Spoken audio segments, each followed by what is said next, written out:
Assalamualaikum warahmatullahi wabarakatuh.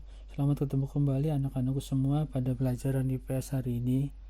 Pada hari ini, Bapak akan menyampaikan materi tentang kehidupan manusia pada masa praksara.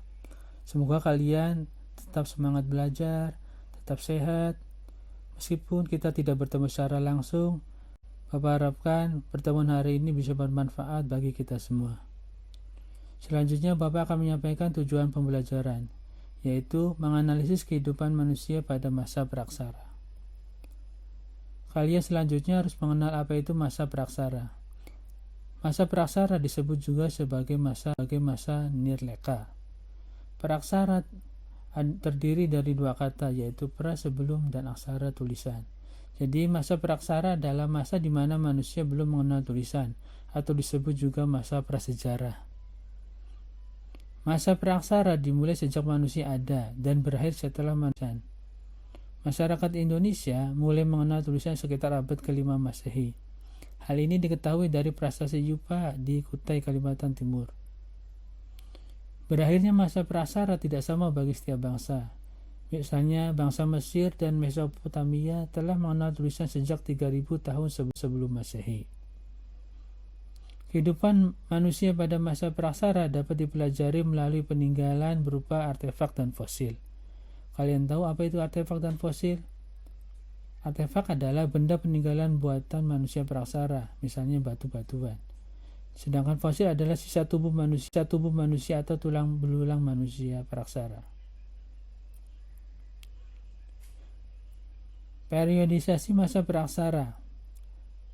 Periodisasi atau pembabakan zaman di muka bumi dapat dilakukan secara geologis, arkeologis, dan perkembangan kehidupan. Periodisasi secara geologis terbagi menjadi 4, yaitu zaman Arkaikum. Ciri-cirinya belum ada kehidupan.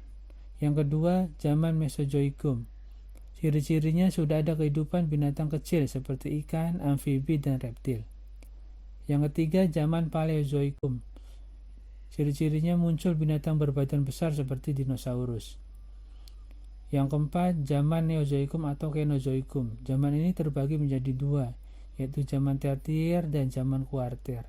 Pada zaman kuarter sudah ada tanda-tanda kehidupan manusia. Periodisasi secara arkeologis. Secara arkeologis, masa praksara dibedakan menjadi 2, yaitu zaman batu dan zaman logam.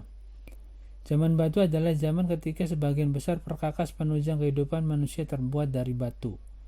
Sedangkan zaman logam adalah zaman yang ditandai dengan kemampuan manusia membuat alat-alat dari logam. Zaman batu terbagi menjadi 3, yaitu zaman batu tua atau Paleolitikum, contohnya kapak genggam, zaman batu madya atau Mesolitikum, contohnya kapak Sumatera atau pebble. Yang ketiga, zaman batu muda atau Neolitikum, contohnya kapak persegi, kapak lonjong. Zaman logam, contohnya Nekara dan Moko. Di sini di layar kalian lihat contoh batu-batuan. Ada kapak genggam, kapak perimbas, lalu ada kapak persegi, kapak lonjong, Nekara, dan Moko. Selanjutnya adalah periodisasi berdasarkan perkembangan kehidupan. Manusia praksara dibagi menjadi 4 masa, yaitu masa berburu merambut tingkat sederhana, masa berburu merambut tingkat lanjut, masa bercocok tanam, dan masa perundaan. Ciri-ciri pada masa berburu dan merambut tingkat sederhana, yang pertama hidupnya berpindah-pindah atau nomaden, hidup dalam kelompok-kelompok kecil, mendapatkan makanan dengan berburu dan meramu, tergantung pada alam. Selanjutnya masa berburu tingkat lanjut, ciri-ciri Mesolitikum atau zaman batu tengah. Kehidupannya hampir sama dengan tingkat sebelumnya, namun alat-alatnya sudah sedikit halus.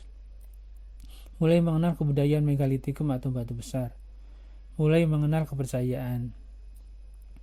Selanjutnya masa bercocok tanam, ciri-cirinya merupakan masa Neolitikum atau zaman batu muda. Budaya Megalitikum semakin berkembang. Alatnya sudah mengenal gerabah dan kapak lonjong. Bangunan Megalitikum banyak didirikan, contohnya menhir, dolmen, punden berudak, dan sebagainya. Dan yang terakhir adalah masa perundagian. Di sini merupakan zaman logam atau zaman besi, zaman tembaga, dan zaman perunggu. Sudah mengenal pengecoran logam, teknik pengecoran yang dikenal adalah teknik cetak hilang atau Acair Perdue dan teknik cetak ulang atau bivalve. Selanjutnya kita akan belajar tentang hasil budaya praksara. Sini adalah kepercayaan manusia praksara terbagi menjadi animisme, merupakan kepercayaan kepada roh-roh orang yang mati. Misalnya tentang hantu, orang mati, dan seterusnya. Selanjutnya dinamisme, mempercayai setiap benda memiliki kekuatan gaib, misalnya batu besar, senjata, pohon besar, dan sebagainya. Selanjutnya kepercayaan totemisme adalah mempercayai kekuatan hewan, tumbuhan tertentu, misalnya serigala, kucing, elang, dan seterusnya. Bukti lukisan tangan di Goa Leang-Leang, lukisan hewan-hewan di dinding gua, ukiran di Nakara dan Moko Rimau. Selanjutnya kedatangan nenek moyang. Nenek moyang bangsa Indonesia terbagi menjadi dua, yaitu Proto Melayu dan Deturo Melayu. Proto Melayu, jalur yang dilalui adalah jalur barat dan selatan. Wilayahnya adalah Malaya, Sumatera, Jawa, Kalimantan. Jalur timur atau utara, Vietnam, Filipina, Sulawesi, Irian. Bisa disebut kebudayaan Baskon Hoabin, menghasilkan suku Dayak, suku Toraja, suku Batak, suku Sasak. Selanjutnya Deturo Melayu, biasa disebut kebudayaan Dongson, menghasilkan suku Jawa, suku Bugis, dan suku Minang. Oke, terima kasih atas kesempatan pembelajaran hari ini. Semoga